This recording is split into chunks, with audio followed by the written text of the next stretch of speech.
ہمارے یہاں زندگی نام ہے،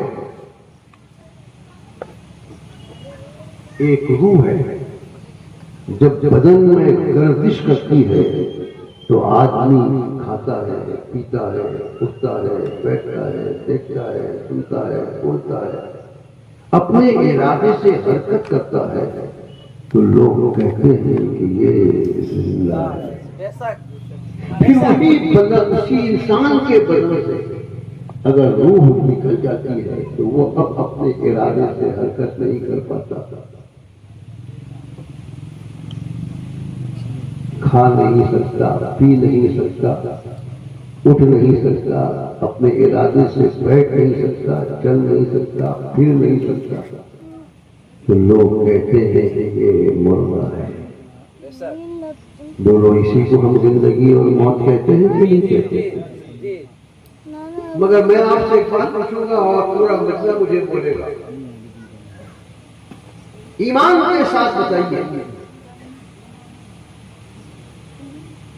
کہ زندگی اور موت کا خالق پیدا کرنے والا کون ہے؟ دو ہی ہے، پھر سے پوچھ رہا ہوں، پھر سے پوچھوں گا، پھر پوچھوں گا، رک جاؤ۔ زندگی اور موت کا پیدا کرنے والا کون ہے؟ اور یہ کلام خدا، یہ قرآن پاک کس کا کلام ہے؟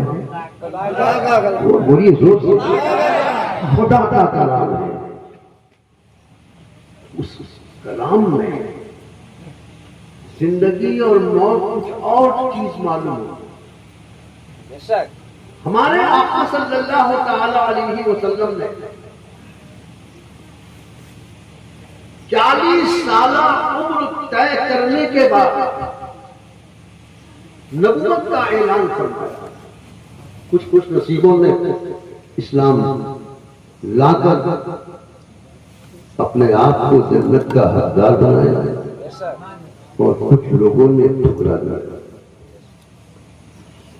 میرے رسول کے قلب نازک پہ ملال گزرا۔ یہ بہت لمبا ہے، اگر میں پھیلا دوں تو الٹا ہو جائے گا، چند جملوں میں عرض کرتا ہوں۔ سرکار نے جب اعلان حق فرمایا تو کچھ خوش نصیبوں نے قبول کیا اور کچھ بد نصیبوں نے ٹھکرایا۔ تو میرے سرکار کے دل پہ ملال گزرا، سرکار غمگین خاطر ہوئے، رب کی قدرت کو پیار آیا۔ رب نے سدرۃ المنتہا کے چہرتے بلبل جناب جبرائیل کو ایک پیغام دل نواز دے کر روئے زمین پر بھیجا۔ حضرت جبرائیل بارگاہ رسالت میں حاضر ہوئے اور عرض کیا، یا رسول اللہ، اللہ فرماتا ہے انک لا تسمع الموتى۔ یہ جو مکہ کے کافی چل رہے ہیں، پھر رہے ہیں، اٹھ رہے ہیں، بیٹھ رہے ہیں، لگتا ہے کہ زندہ ہے، لیکن حقیقت یہ ہے کہ یہ سب مردہ ہے۔ حقیقت یہ ہے کہ یہ مردہ ہے۔ پیارے، آپ ان کو سنا نہیں پائیں گے۔ یہاں پر اللہ نے مردہ کس کو کہا؟ جن لوگوں کے جسم میں روح گردش کر رہی ہے، خدا کہتا ہے مردہ ہے۔ جو لوگ اپنے ارادے سے حرکت کر رہے ہیں، خدا کہتا ہے یہ مردہ ہے۔ جو لوگ کھاتے پیتے اٹھتے بیٹھتے ہیں، خدا کہتا ہے یہ مردہ ہے۔ آگے بڑھ کے بولنے دو کہ مکہ کی گلیوں میں گھومنے والا ابو جہل مردہ ہے۔ ابو لہب، بولیے، بولتے نہیں یہ مردہ ہے۔ ابو لہب مردہ ہے، عتبہ مردہ ہے، شیبہ مردہ ہے، ولید بن مغیرہ مردہ ہے، مکہ کے کافر مردہ ہے۔ مگر یہ کیا مردہ ہے؟ چلتے پھرتے مردہ ہے، ذرا زور سے بولو، چلتے پھرتے مردہ ہے۔ امام احمد رضا کا ذرا انداز بیان دیکھو۔ امام احمد رضا فرماتے ہیں ایک دل ہمارا کیا ہے، سبحان اللہ، آزار اس کا کتنا، ایک دل ہمارا کیا ہے، آزار اس کا کتنا، تم نے تو چلتے پھرتے مردے دلا دیے، زور سے بولو میرے بھائی کو، تم نے تو چلتے پھرتے مردے دلا دیے۔ عام طور سے لوگ یہ سمجھتے ہیں کہ میرے سرکار کا یہ کمال تھا کہ چلتے پھرتے اٹھتے بیٹھتے مردہ زندہ کر دیا۔ اس شعر کا یہ مفہوم نہیں ہے، بلکہ اس شعر کا مفہوم یہ ہے کہ جن لوگوں کے جسم میں روح گردش کر رہی تھی، کھا رہے تھے، پی رہے تھے، اٹھ رہے تھے، بیٹھ رہے تھے، اپنے ارادوں سے حرکت کر رہے تھے، بول رہے تھے، ہنس رہے تھے، مگر اللہ کی بارگاہ میں یہ مردہ ہے۔ یہ دیکھو عمر ہے، مردہ تھے، یہ دیکھو عثمان ہے، مردہ تھے، یہ دیکھو بلال ہے، مردہ تھے، یہ دیکھو سلمان فارسی ہے، مردہ تھے، مگر ایک نگاہ کیمیا اثر نے، رسول اللہ کی نگاہوں نے ایسا کمال کیا کہ ان تمام مردوں کو اسلام کی دعوت دے کر رسول اللہ نے زندہ فرما دیا۔ سبحان اللہ۔ حضرات، اس آیت کریمہ سے یہ ظاہر ہوا کہ جس کو ہم موت سمجھتے ہیں، جس کو ہم زندگی سمجھتے ہیں، رب کی بارگاہ میں وہ زندگی نہیں ہے۔ اب ہمارے سامنے ایک دوسری آیت آ رہی ہے۔ اللہ فرماتا ہے وَلَا تَقُولُوا لِمَنْ يُقْتَلُ فِي سَبِيلِ اللَّهِ أَمْوَاتٌ بَلْ أَحْيَاءٌ وَلَكِنْ لَا تَشْعُرُونَ۔ جو راہ خدا میں مار دیے جائیں، اے ایمانداروں تم انہیں مردہ مت کہو، سبحان اللہ، سبحان اللہ، بلکہ وہ زندہ ہے، وَلَكِنْ لَا تَشْعُرُونَ، لیکن تم ان کی زندگی کا شعور نہیں رکھتے۔ زور سے بولو سبحان اللہ۔ کیا ہی اچھا ہوتا ہے کہ جو بیچ میں خلا ہے، بیچ میں جو جگہ خالی ہے، اپنے چیئر کے ساتھ اگر آپ آ جاتے ہیں تو یہ راستہ بند ہو جاتا ہے، شیطان کے گزرنے کا راستہ نہیں رہتا۔ جلدی آ جائیے، اپنی اپنی کرسیوں کو لے کر ایک آواز ہو کے بولیے سبحان اللہ، ماشاء اللہ، ماشاء اللہ، سبحان اللہ، سبحان اللہ، ماشاء اللہ۔ سبحان اللہ، سبحان اللہ۔ اب آپ لوگوں نے ایسا کر دیا ہے کہ شیطان کہیں سے بھی داخل نہیں ہو سکتا۔ ویسے بھی آج کل انسان نما شیطان بہت ہے، اللہ ان کے شر سے بچائے، انسان نما شیطان سے بھی بچائے، اور جنات کا سردار شیطان سے بھی اللہ ہم سب کو بچائے۔ حضرات، بہت غور سے ان باتوں کو سن لیجیے، میرا یقین ہے کہ آپ کا ایمان تازہ ہو جائے گا، اور ہمارے علماء میں مساجد وغیرہ جو بیٹھے ہوئے ہیں ان لوگوں کی بھی روح چھو اٹھے۔ سبحان اللہ، سبحان ابھی میں نے آپ کے سامنے قرآن کی ہدایت پیش کی تھی جس میں اللہ تبارک و تعالیٰ نے چلنے والے، پھرنے والے، کھانے والے، پینے والے، اٹھنے والے، بیٹھنے والے، ہنسنے والے، بولنے والے، اپنے ارادوں سے حرکت کرنے والوں کو اللہ نے مردہ کہا ہے، جبکہ ان کی روح ان کے جسم میں ابھی موجود ہے۔ اور دوسری آیت آ رہی ہے، جو اللہ کے راستے میں قتل کر دیے جائیں وہ مردہ نہیں، زندہ ہے۔ سبحان اللہ، سبحان اللہ۔ یہ جنوں اللہ کے راستے میں شہید ہوتے ہیں، پورا مطلب اس کو بتائیں کہ ان کے جسموں سے روح نکل جاتی ہے یا نہیں، نکال لی جاتی ہے یا نہیں۔ مگر اس کے باوجود خدا کہتا ہے کہ یہ بلند آواز سے کہیے، خدا کہتا ہے یہ زندہ ہے۔ اس کا صاف مطلب یہ ہوا کہ جس کو ہم زندگی کہتے ہیں وہ اللہ کی بارگاہ میں زندگی نہیں، جس کو ہم موت سے تعبیر کرتے ہیں وہ رب کی بارگاہ میں موت نہیں۔ پھر رب کی بارگاہ میں زندگی کیا ہے، موت کیا ہے؟ دو لفظوں میں آل رسول آپ تک اپنی بات پہنچانا چاہتا ہے۔ سن لو، اللہ کی بارگاہ میں رسول اللہ کی محبت کا نام زندگی ہے اور رسول اللہ سے دشمنی کا نام موت۔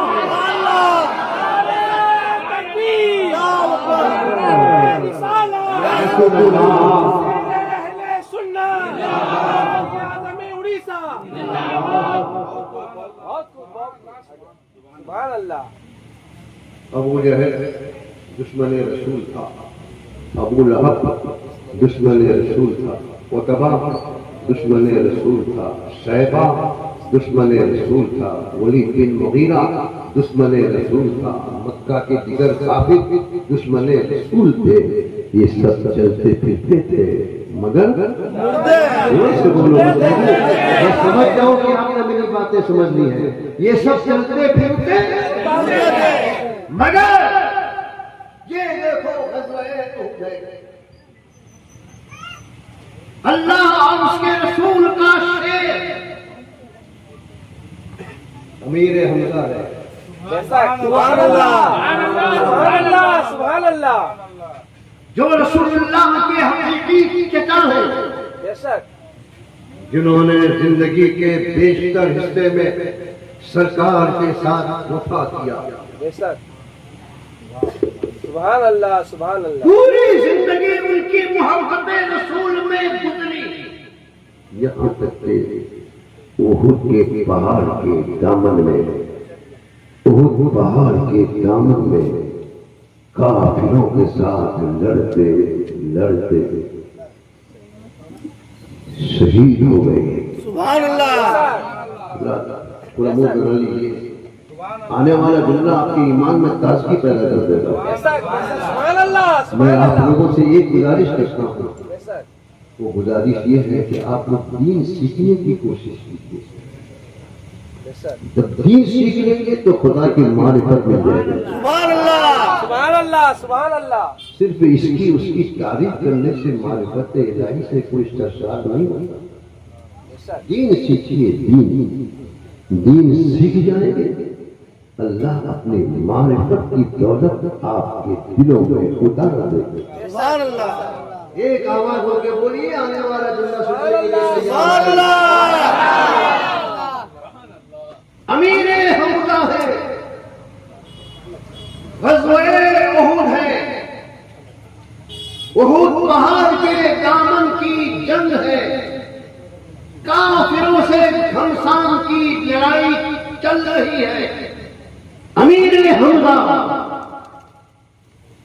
کافران مکہ کو کھیرے اور ککڑی کی طرح کاٹ رہے ہیں۔ اسی موقع پر ایک بدبخت نے حضرت امیر حمزہ پر وار کر دیا پیچھے سے، وہیں پر امیر حمزہ دم توڑ دیتے ہیں۔ ان کی روح قفس انصری سے پرواز کر جاتی ہے، ملک الموت ان کی روح کو نکال لیتے ہیں، مگر ان کا ہاتھ ابھی سلامت، ان کا پاؤں ابھی سلامت دیکھیں۔ بے شک، ان کا ہاتھ دکھائی دے رہا ہے، پاؤں دکھائی دے رہا ہے، گردن کٹی ہوئی ہے، سینہ بند ہے، مگر ایک خاتون آتی ہے، ایک عورت آتی ہے جس کے باپ کو بدر کی لڑائی میں مار ڈالا گیا تھا، وہ کافر تھا۔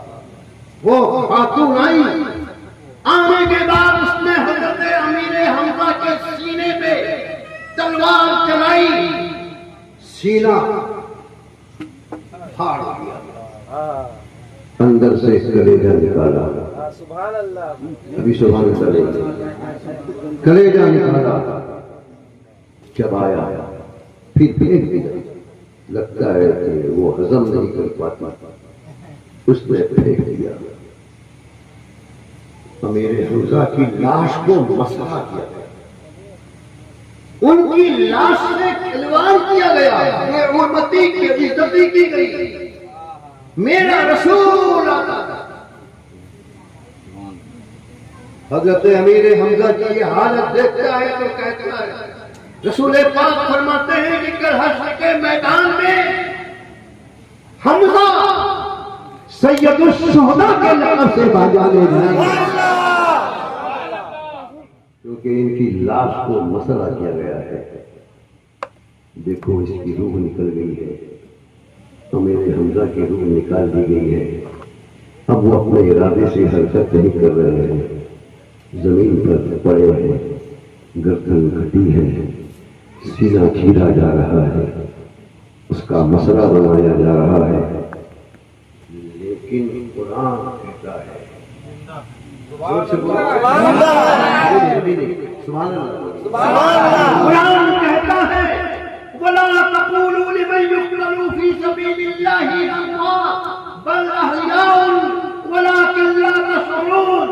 اے لوگوں دیکھو دیکھو, حمزہ کی گردن جسم سے کٹ چکی ہے, بے سدھ پڑے ہوئے ہیں, سینہ چیرا گیا ہے, کلیجہ چبایا گیا ہے, مگر سن لو حمزہ مردہ نہیں ہے بلکہ حمزہ زندہ ہے.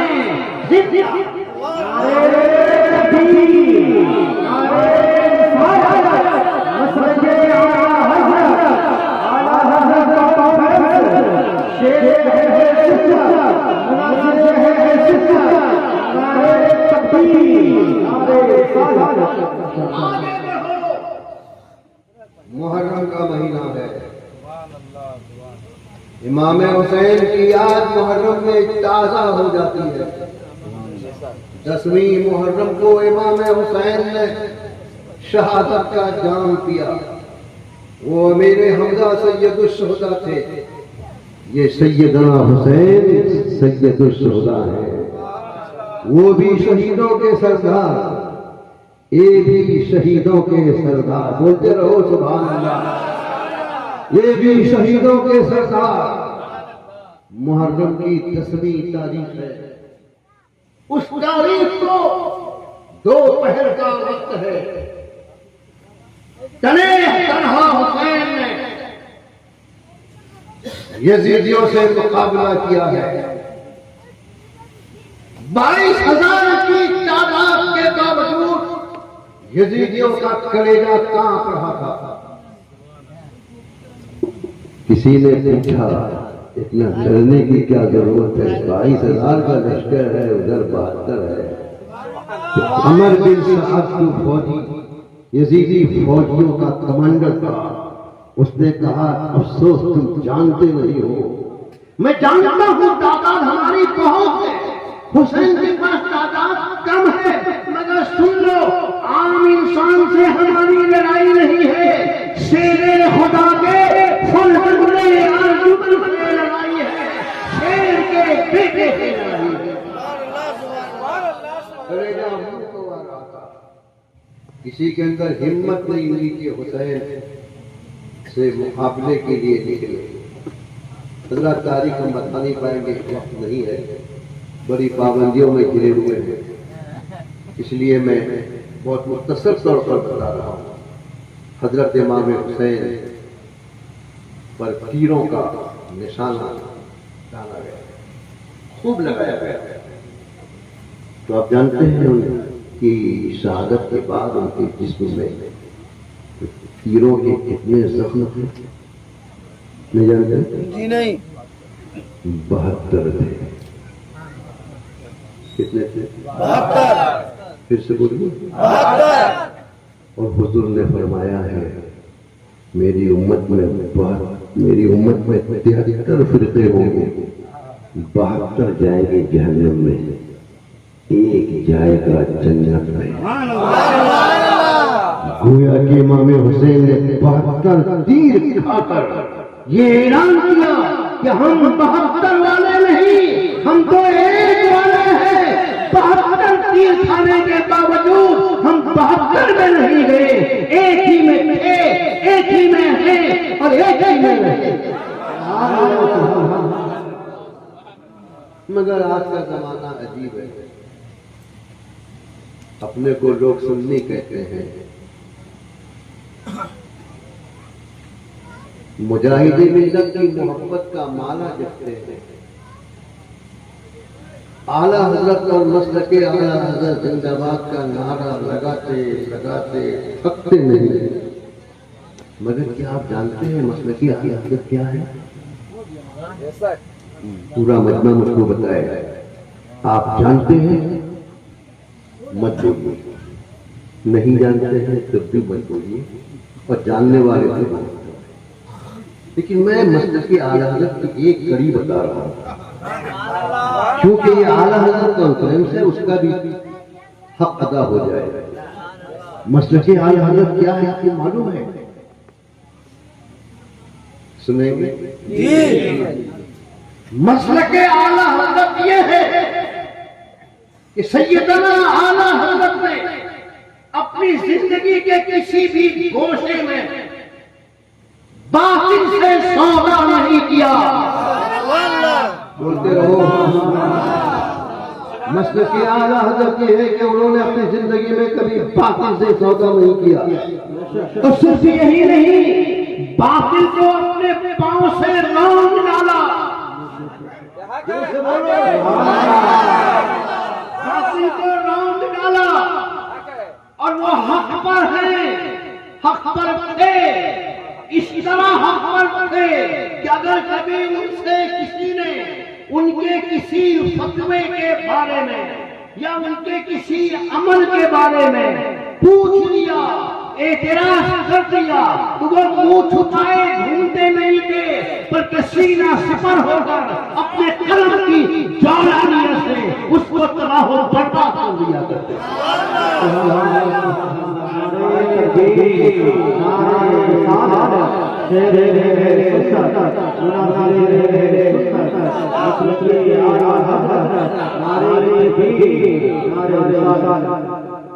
یہی حال مجاہد ملت کا بھی تھا۔ اس کی مجال ہے کہ مجاہد ملت کو کوئی چیلنج کر دے، اس کی مجال ہے کہ اعلیٰ حضرت کو کوئی چیلنج کر دے۔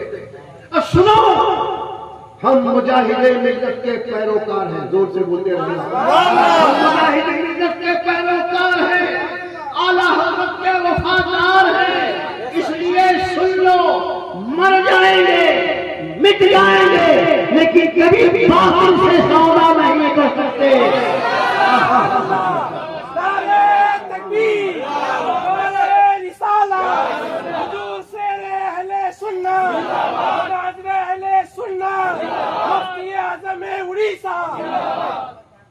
مسلک اعلیٰ حضرت یہ ہے کہ جو بات کہو دلیل کے ساتھ کہو، بے دلیل بات کرنا مسلک اعلیٰ حضرت نہیں ہے، بلکہ مسلک اعلیٰ حضرت کی توہین نہیں ہے۔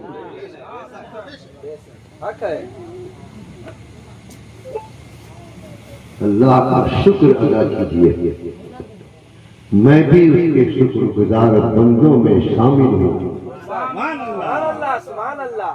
ہم نے جب سے ہوش سنبھالا ہے، جملے کو نوٹ کر لیجیے، ہم نے جب سے ہوش سنبھالا ہے، جب سے ہمیں اللہ نے علم دین کی دولت عطا فرمائی، جب سے ہم فارغ ہوئے، اس وقت سے لے کر آج تک حق تو حق رہا، حق تو حق رہا، باطل کو باطل کہو، اور جس کو ہم نے حق کہہ دیا، کسی کے باپ کی مجال نہیں کہ میرا مقابلہ کر لے، اور جس کو میں نے باطل کہہ دیا، کسی کی ماں نے دودھ نہیں پلایا کہ وہ میرا مقابلہ کر لے۔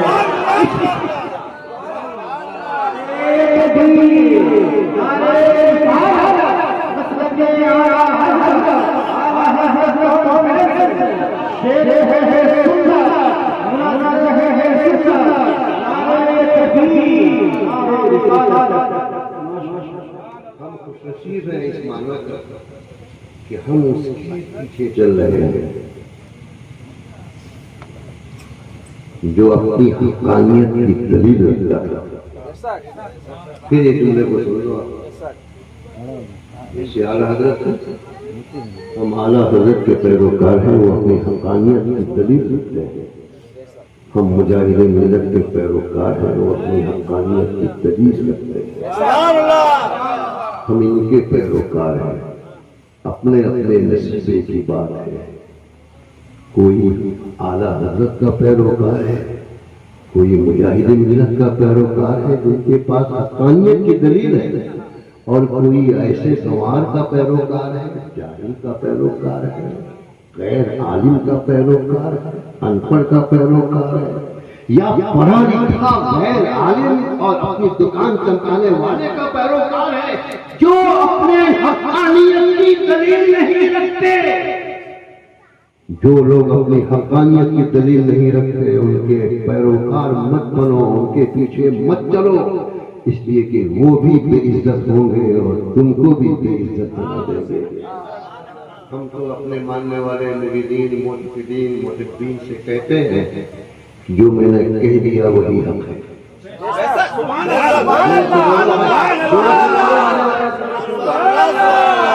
جو میں نے کہہ دیا وہی حق ہے،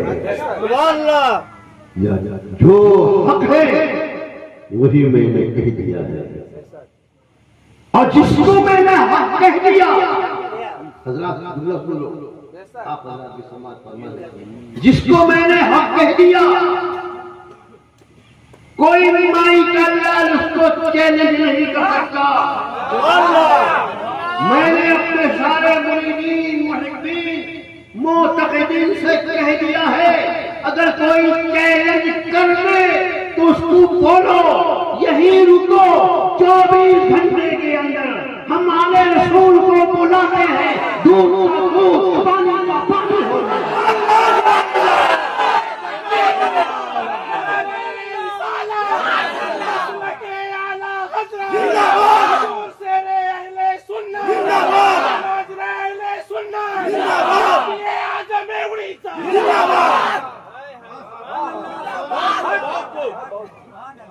تم ایسے کے پیروکار ہو، تھک جاؤ گے اس کے پاس جا کر چلیے نا،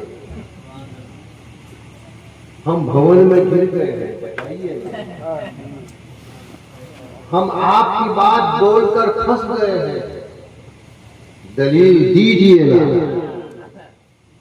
اڑیسہ سے لے کر یو پی تک کوئی ایسا لال نہیں ہے جو ان کی آواز کو لبیک کہے اور حاضر ہونے کے لیے تیار ہو جائے، اس لیے کہ میں بہت چھوٹا ہوں، عمر کے اعتبار سے بھی، علم کے اعتبار سے بھی، مگر یہ یاد رکھو چھوٹا ضرور ہوں،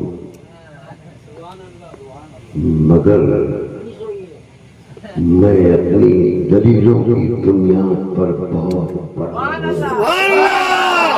کسی بڑے کے اندر بھی طاقت نہیں ہے کہ مجھ جیسے چھوٹے سے ٹکرا جائے۔ کیوں؟ اس لیے کہ میں دلیل والا ہوں، اور یقین جانیے کربلا کے میدان میں حسین دلیل والے تھے اور یزیدی بے دلیل والے تھے، حسین دلیلیں پیش کر رہے تھے، ادھر حق نہیں ہے ادھر حق ہے، وہاں فسق ہے یہاں عدل ہے، وہاں ظلم ہے اور یہاں انصاف ہے، وہاں قرآن پاک کی تلاوت ہے یہاں قرآن پاک کی تلاوت ہے، اور وہاں ڈھول اور باجے ہیں یہاں نمازوں کی پابندی ہے، وہاں نمازوں سے منہ پھیرا جا رہا ہے۔ اے لوگوں سن لو، تم اس کے مقابلے میں آئے ہو۔ وہ حسین کوئی عام آدمی نہیں، تم جس نبی کا کلمہ پڑھتے ہو اسی نبی نے کہا ہے کہ حسن اور حسین یہ دونوں جنتی جوانوں کے سردار، یہ دونوں دنیا میں دو پھول ہیں۔ سبحان اللہ سبحان اللہ۔ کیا تمہارے لیے یہ حلال ہے کہ نبی کے نوازے کو قتل کرو؟ سارے یزیدی خاموش، تاریخ اٹھا کے پڑھ لو، سارے یزیدی خاموش، کسی کے اندر جواب نہیں بن سکتا۔ حضرات ذرا جی لگائیے، ایسا ابھی ذہن پہ ایک بات آئی ہے، آپ جھوم اٹھیں گے اگر میری بات سمجھ گئے تو۔ حسین نے کہا دلیل یہاں ہے، تمہارے پاس کیا دلیل ہے؟